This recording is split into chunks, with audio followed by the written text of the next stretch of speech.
Glavni cilji projekta so poudariti povezovanje in sodelovanje ponudnikov turističnih storitev. Izboljšali bomo turistično infrastrukturo in razvili nov skupni turistični produkt.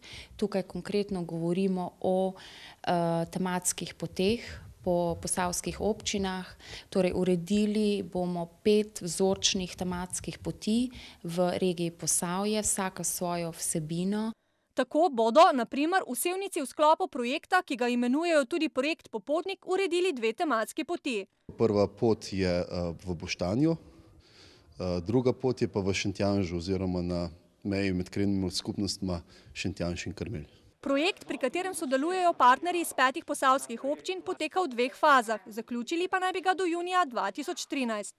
V prvi fazi poteka najprej celoten popis vseh poti v regiji, pripravlja se kulinarična raziskava z kulinaričnim taborom, ki bo letos poleti v Kostanjevici na Krki in bo mednarodni. Celotni stroški projekta znašajo dobrih 191.000 evrov, od tega 146 tisočakov prispeva lokalna akcijska skupina Posavje.